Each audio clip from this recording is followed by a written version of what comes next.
Hello and welcome. I think we are going to wait for 2 or 3 people and then we are going to begin the session, inshallah.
We are going to start in 5 minutes, inshallah.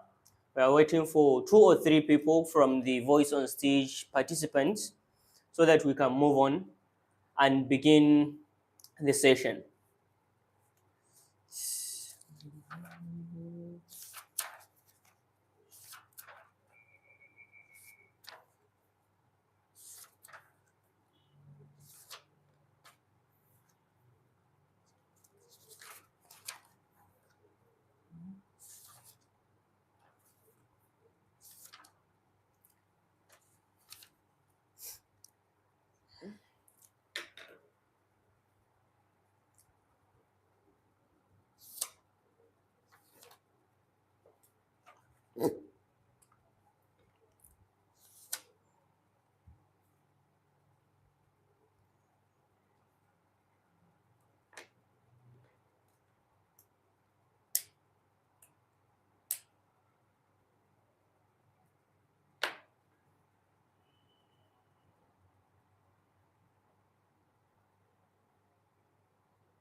Okay, so I think we are going to begin. I would like to begin by setting the grounds of today's session. Today's session is going to be comprehensive and it's not going to take a lot of time. We are going to talk for 25 to 30 minutes about a very important topic when it comes to public speaking. And then we are going to move on and answer some questions that came in from the participants of the Voice on Stage, the registered members of the Voice on Stage. Today we are going to talk about confidence because a lot of the times when I host classes, when we do our in-house classes in the Voice on Stage, if I ask a question, why do you join this course? Why are you joining this class? The answer is usually about confidence. I want to acquire confidence to speak before audience, and I want to acquire the confidence to be able to express myself. So today we are going to focus on confidence. The first 30 minutes of this class will focus on how you can build confidence. And then we will move on, as I said, to answer some questions that came in from the members of the Voice on Stage. As originally this class was supposed to be their own, I think there are 5 or 6 in number, but I said that we should give others the opportunity to be with us today so that they can see what we are doing within the Voice on Stage and also benefit from it. So before I begin, I would like to narrate something. When a lot of the times people think that people are born with confidence, or confidence is something that you are born with. For instance, a child is born, he is talented, and then he grow up to become a confident person. But speaking with confidence it's not something you are born with. It is something that you acquire and you learn. But the question remains, how do we learn confidence? How do we acquire confidence? Let me tell you my story. I wasn't always confident when I speak. I was often nervous. Sometimes I would be shaking in my boots when I am asked to speak. But then as time goes, as I practice some things, I started acquiring that confidence. As I practiced speaking time and time again, and throughout my life, I learned confidence. So let's see, what are the steps that you can follow in order to acquire confidence? The steps are easy, and I think everyone can follow those steps or can do those things so that he can become a confident speaker. It might surprise you that the first thing that you can do, the first exercise or the first endeavor that will give you confidence is to believe in your message. What do I mean? What is the meaning of believing in your message? When you look at confident speakers, when you look at people that are speaking with complete confidence, you will see that they actually believe on what they are saying. That is the first stage. If you do not believe or you do not know what you are saying, you cannot be confident. Confidence comes very easily. To cite an example, Martin Luther King, when he gave his speech, his famous speech called I Had a Dream, you can see it, you can hear it in his voice that he believes in his message. So if you are giving a speech, if you are presenting something, make sure that you believe in what you are saying first. Because if you believe in what you are saying, you don't have to stress. Confidence will come naturally. That is if you believe in what you are saying. And if you do not believe in what you are saying, for instance, you are just saying it for the sake of impressing people, it will be hard to project that confidence. So your first step is to believe in what you are saying and to be passionate about what you are saying. For instance, if you want to speak, find a topic that interests you. Sometimes you might find it that you are very passionate about speaking about football, speaking about, let's say, speaking about food. You might be passionate about speaking about food. And you realize that when you speak about food, people listen. When you speak about football, people listen. Why? Because one, you believe in that. Two, you are passionate about. What is passion? It is an intense feeling that comes when you are speaking about, when you are engaged in something you love. Sometimes, for me personally, I am more passionate when I am speaking about public speaking, when I am speaking about giving speeches, when I speak about presentations. It makes my heart sing. So confidence will come naturally to me when I am speaking about public speaking. Let me cite an example. Last Friday, I was in an info session, and it wasn't about public speaking, it was about technology. But because I am not that passionate about technology, it was very hard for me to actually bring out that confidence in me. Why? Because I went into something that I am not that passionate about. So believe in your message and be passionate about what you are saying. The second thing that will give you confidence is to know enough. This is very important. It is very important to know enough about the topic you are speaking on. For instance, I want to speak about pens, but I know nothing about pens. There is no way I can project confidence or I can speak effectively about a pen. When it comes to speaking with confidence, if you know about that topic, you don't even need to practice that much because maybe you're an expert in that topic, or maybe you have done an in-depth research about that topic. That will give you the confidence you need.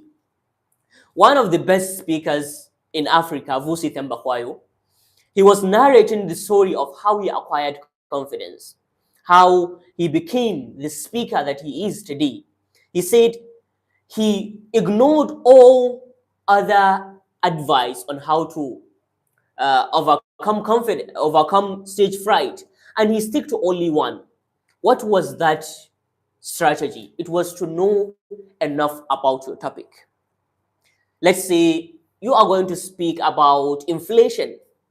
If you want to speak with confidence about that particular topic, go and do your research about inflation.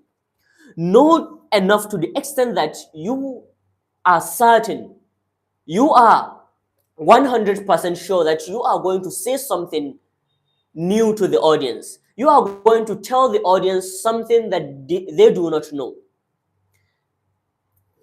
Another thing you can look into is to make sure that today I know more than my audience. For instance, you are talking to your students, and unfortunately, your students know more than you know about that topic. I don't think you are going to be confident enough. But if you have the assurance that today I am going to say something new, today I am going to say something that my audience do not know, have you are going to have confidence. That is about knowing enough. There are three things that you can do in order to know enough about your topic, in order to acquire the knowledge you need, so that when you stand on that stage and you begin to speak, you have all the confidence you need, you have all the information you need. The first thing is to be a reader. I cannot overemphasize reading when it comes to being a better speaker. Read about your topic. Read to the extent that you know enough within that given topic. Narrow it down. Go down to the details. Know those details. When you know those details, you are going to have more confidence the moment you start speaking about that topic. The second thing you can do is to collect ideas. Collect ideas. Chances are, if you are going to speak about a topic, you have read something about it, you have spoken to your friends or colleagues about that particular topic. The moment you hear a new idea, jot it down. Write that idea down. So that when you begin, you have enough ideas to share with your audience. That means you know enough. The third thing you can do is to speak to experts. Look at people that know more than you in that area. Search experts in that area that we are going to speak about and talk to them. Have conversations with them. Ask them questions and gather as much information as you can about that particular topic. This is one of the best ways to speak with confidence. Know enough. To give you one rule that you can write down, know enough to the extent that you can give your audience something new. Or rather, know more than your audience. That is all you need to do. Moving to the next thing you can do, which is my favorite actually, the next thing that you can do to appear confident and also to tell your audience that I am confident. What is that? It is very simple. If you don't have the luxury of time, or you are entirely not confident, or you have never spoken before, the easiest way is to fake confidence. Yes, fake confidence. There is this famous saying, fake it till you make it. This works perfectly well when it comes to speaking, because when you look closely, no one knows what's happening inside you. No one knows what's happening up here. You are the only one that knows that I am not confident, but your audience do not know that. So the easiest way is to fake that confidence. Faking confidence, if you know how to do it, it's very easy. And to give you some more assurance, a lot of speakers that you see today, you are saying, this person is very confident, or that person is very confident. A lot of them are not actually confident. They are faking it. The beauty of faking confidence is that the moment you begin to speak for 30 seconds, 1 minute, that nervousness, that fright will completely vanish. You will immerse yourself and be in the zone. You might be afraid before you start speaking. You might be shaking before you start speaking. You might be going blank, searching words before you begin speaking.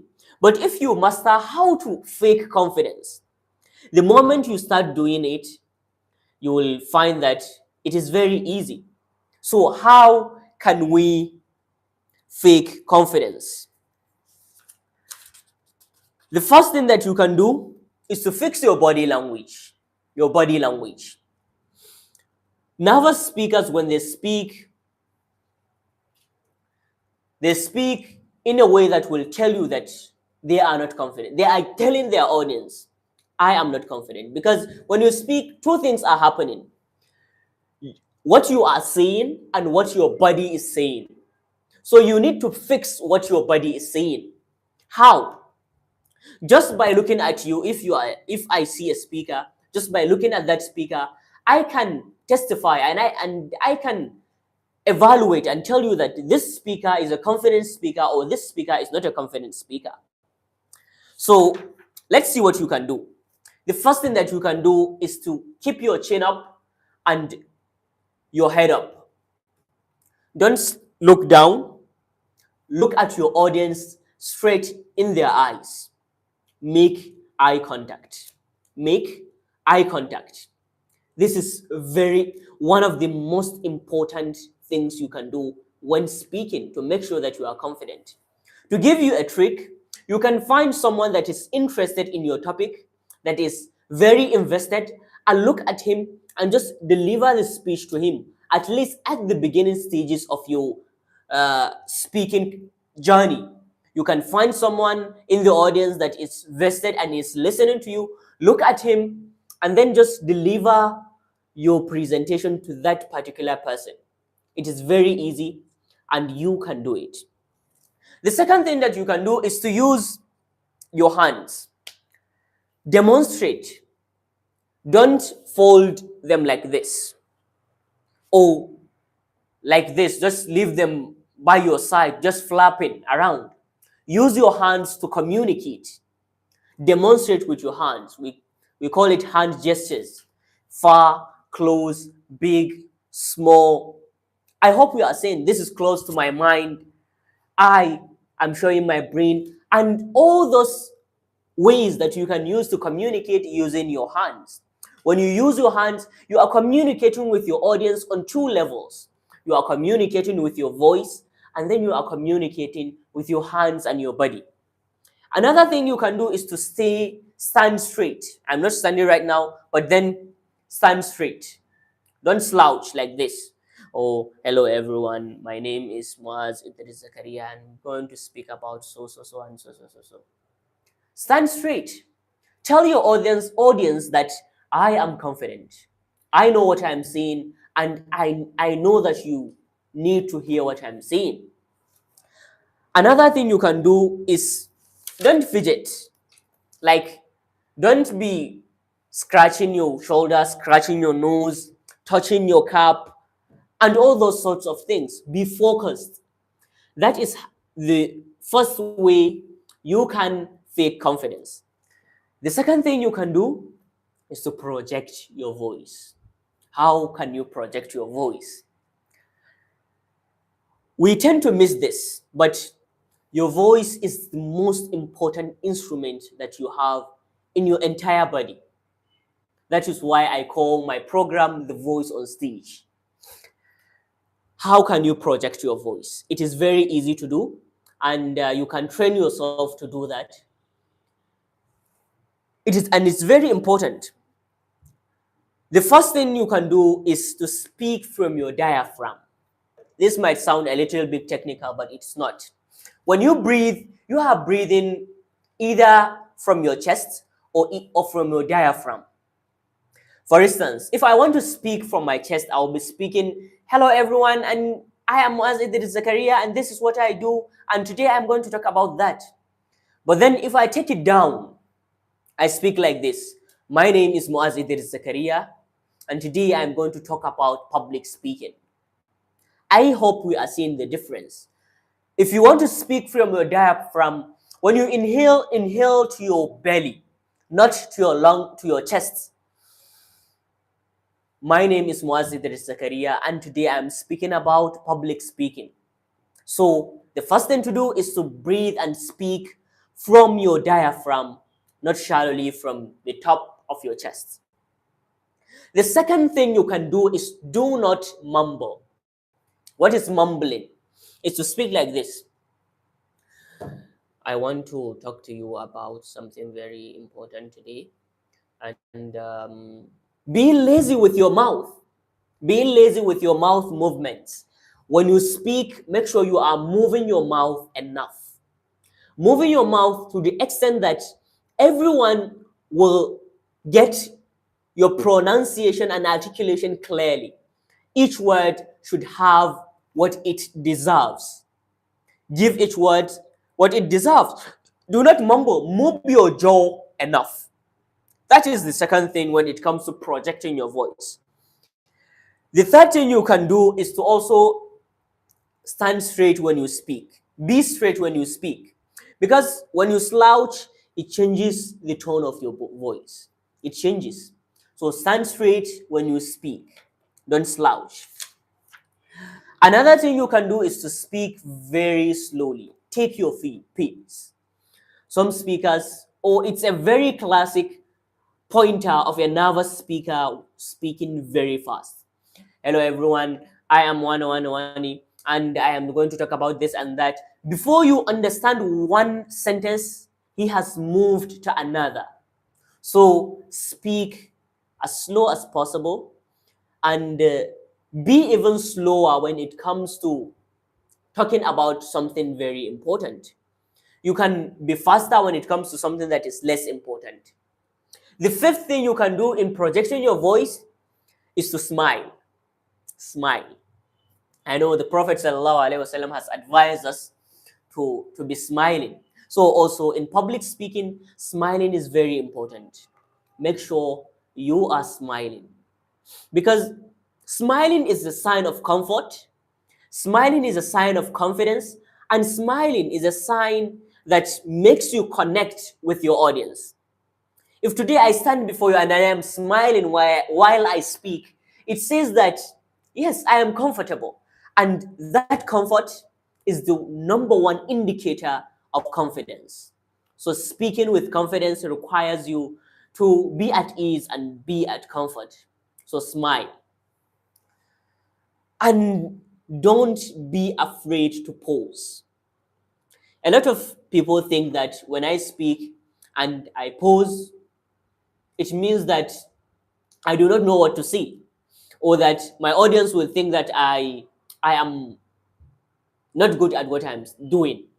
But watch eloquent speakers. They all pause, gather your thought, and then move.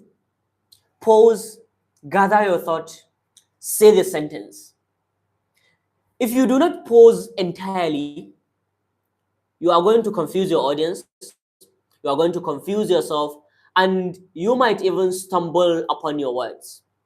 So be pausing. Pausing do not just relax you, it relaxes your audience and gives them the time to process what you have already said.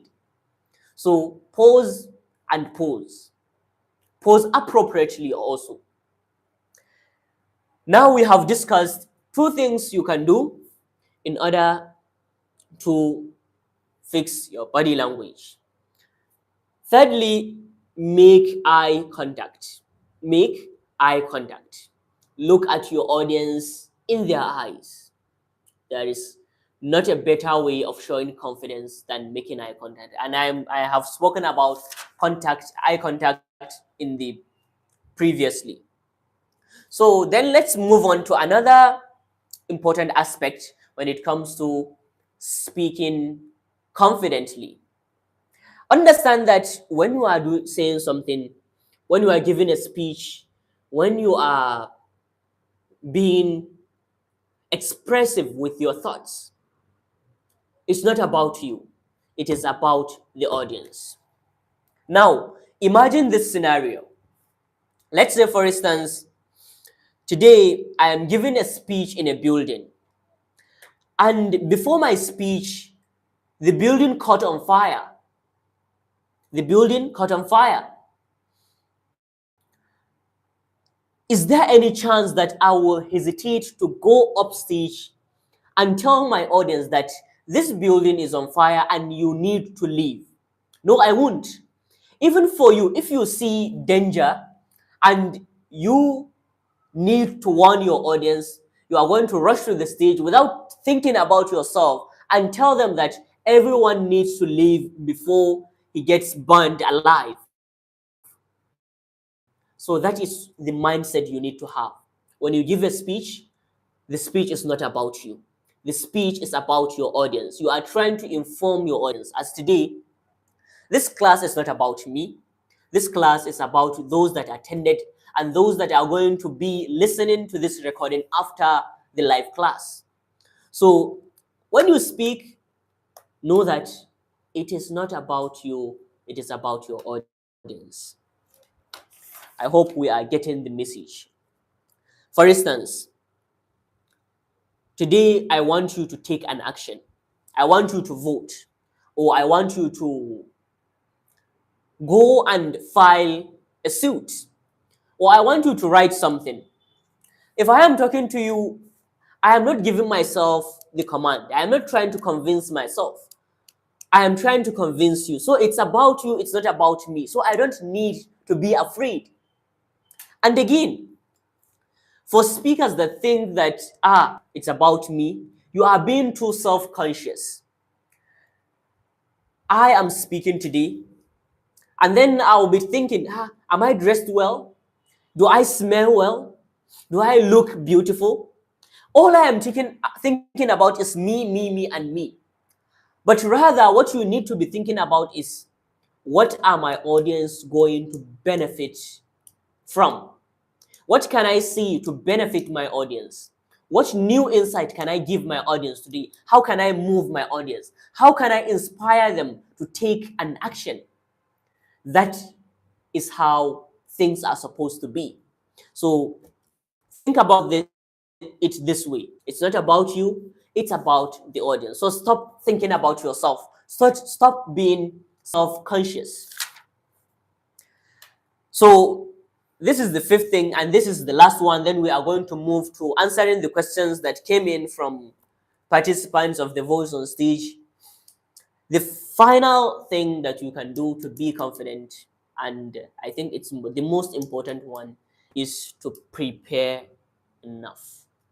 Prepare, plan, and prepare. But what do I mean? There is mental preparation and there is physical preparation aspects. So when it comes to preparation, and I want to impact my audience, I want to speak with confidence. How can I prepare? Let's talk about this extensively. Before you give any speech, before you stand before any audience, before you approach anyone to speak with him, do your homework, do your research, write, read, rehearse, open books and read. So let's say, for instance, I'm having a speech in 10 days, 20 days. When is the right time to begin my preparation? Today, right now, is the right time to begin my preparation. How can I do that exactly? So the first step is to acquire information. Get as much input as possible. Read books, read articles, talk with experts, speak with them, and gather your ideas. The second step is to write. After you gain that information, you take those statistics, you write enough, find a piece of a paper, write. Write your introduction, write your body, write your conclusion, know how you are going to begin your speech, know how you are going to end your speech. Write everything down, every single word. After you finish writing everything, although you do not have to follow what you wrote in the first instance, then it's time to rehearse. How can I rehearse? There are 3 to 4 ways you can rehearse your delivery.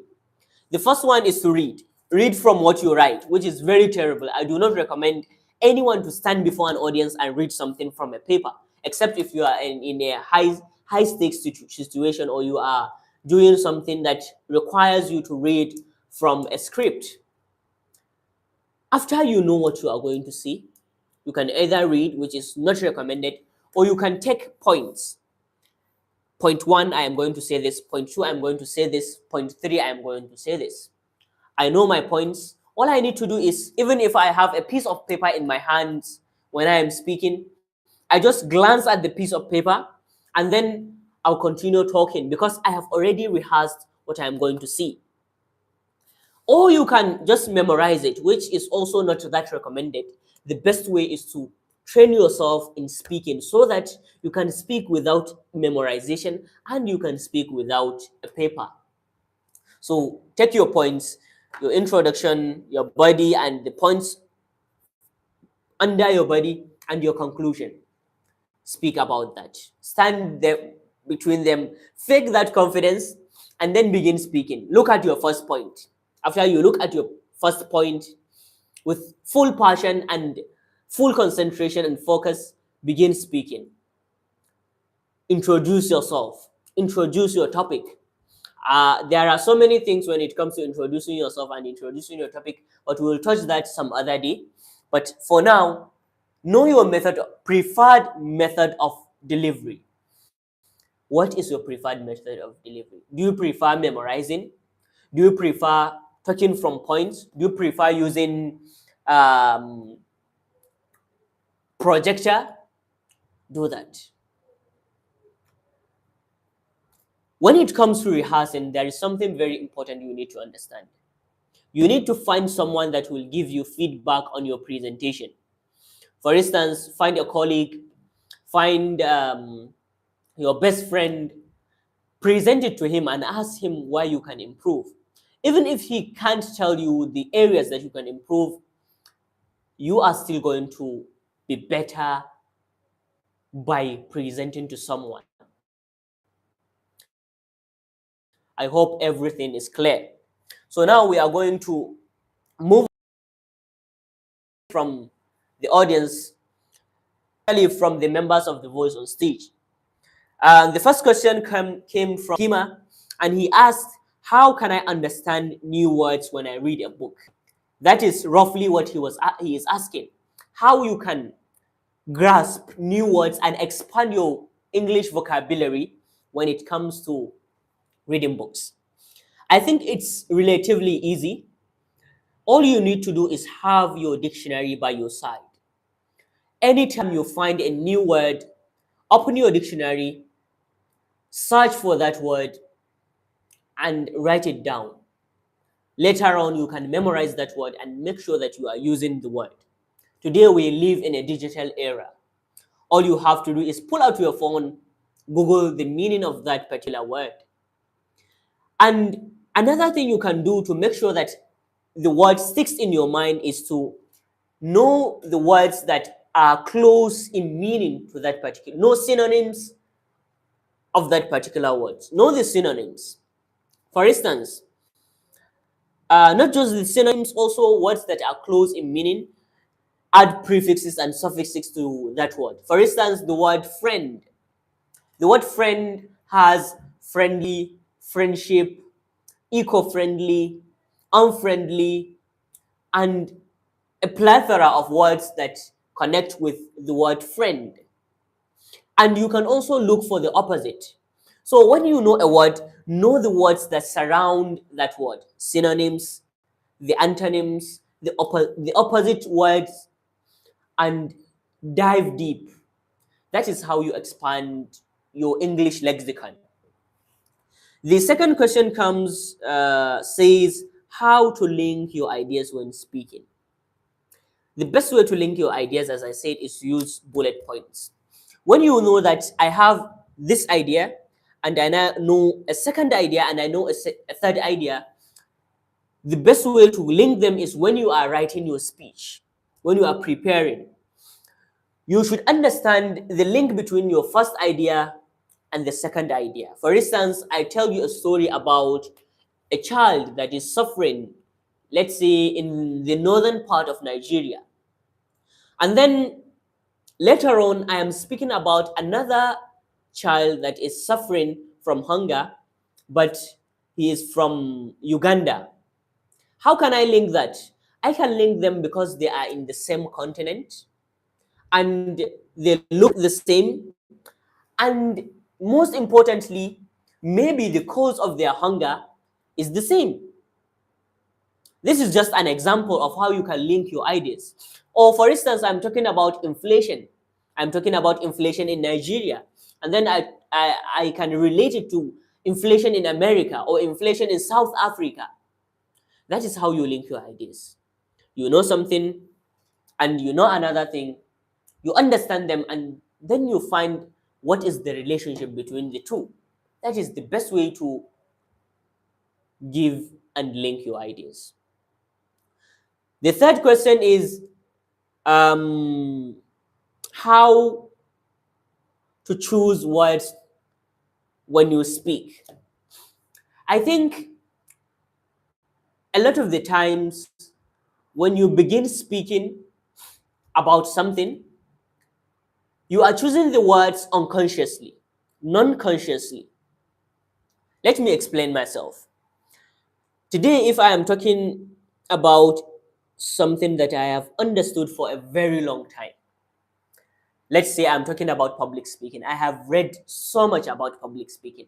I have spoken so much about public speaking. When I begin to speak about public speaking, my brain is automatically going to be extracting words that I have read somewhere, I have heard somewhere, or I have used somewhere. So it's not the matter of choosing words, it's the matter of having enough words in your brain. That is why I said you should expand your vocabulary. There are so many ways you can expand your vocabulary. You can use the narration game, which is to fight and be saying words that begin with that alphabet and time yourself. Or you can be memorizing words, or you can try and train your brain to retrieve words that you know but you do not use that often. There are so many videos that I have made about this topic. You can check out my page, maybe on TikTok or maybe on YouTube, and you can see how you can improve your English vocabulary and you can expand your lexicon. Then the fourth question next to the last question says how to speak about inflation. I think I will rephrase the question. It kind of means how can you speak about something relating to numbers, statistics, or reports, or markets. I think for me, the best way is to have a story. Have a story that connects with those numbers. Let's say, for instance, this is just an example. Inflation is in 2025, let's say, for instance, has risen 50% in Nigeria. If you want to talk about that inflation, find a story about a family that has suffered due to the inflation in Nigeria. Or find a story of a business person that had suffered from that particular issue. That is the best way to talk about numbers. Find a story that brings those numbers to life. A story of a child, a story of a family, a story of a person, or maybe tell a history. Tell the history of Nigeria before that inflation, the Nigeria we have today during the hike of prices, and the Nigeria we want to see in the future, past, present, and in the future. That is the best way, I think. Then finally, this question is very important and it says, tell us about yourself in an interview. It's a question from one of the participants of The Voice on Stage. And she wants to know if someone asked her, if someone inquires in an interview, tell me about yourself. How should she go about answering that question? And I gave her this simple formula and it is very effective. And I'm going to practically do it today so that everyone can see and have an idea on how to answer this particular question. When an interviewer asks you, tell me about yourself, he wants details. There is a difference between tell me about yourself and introduce yourself. Because when I say introduce yourself, I want little details. Just tell me about something about yourself. So, sorry, when I say introduce yourself, you tell me little details. And when I say tell me about yourself, I want more details. So, if you ask me, I will use a framework called past, present, and future. This is very easy to use and it is commonly used in the field of public speaking. For me, if today I am looking for a job in your company or something like that, or in your initiative, or I want you to hire me as your coach, as your public speaking coach, and you ask me to tell you about myself, I'll begin by saying that my name is Muaz Idris Zakaria, and I got interested in public speaking back in 2018. And since then, I have attended so many courses, I have read so many books, and I have done a lot of research in public speaking. I trained myself and I learned what works and what doesn't work when it comes to public speaking. And in the past, I have trained a lot of people, nearly 32 or more, give a rough number. And right now, I am the founder of The Voice on Stage, which is a community and a society of people who are trying and striving to learn public speaking and to communicate better. And most importantly, to be able to be better leaders, to lead and inspire action. And my future is that in 5 years or so, working with you, my mission is to help as many people as possible to learn public speaking and to achieve mastery when it comes to communication and leadership. So that is how you answer a question that asks you, tell me about yourself. Tell a story. Obviously, I have narrowed a lot of things and I'm trying to rush things because of time, but That is roughly it. Tell them about your past, tell them about your present, and tell them about your future. One thing you need to focus on is make sure that you are telling them something that is relevant to the work or the job that you are trying to apply for or the job that you are trying to acquire. If for instance you want to become a plumber and you are in that interview, tell them your history in plumbing, tell them your present in plumbing, and then tell them your future or the future that you are seeing for yourself in the plumbing industry. So I think that's all for today. I hope each and every person that has attended this class has learned something new. And I am going to take this opportunity to invite you to become a fully registered member of the Voice on Stage so that we can take this journey to the next level and so that you can become a better speaker. To say it better and to say it in other words, join the Voice on Stage so that you can be the voice on stage. Thank you very much for coming today. Wassalamu alaikum wa rahmatullahi wa barakatuh.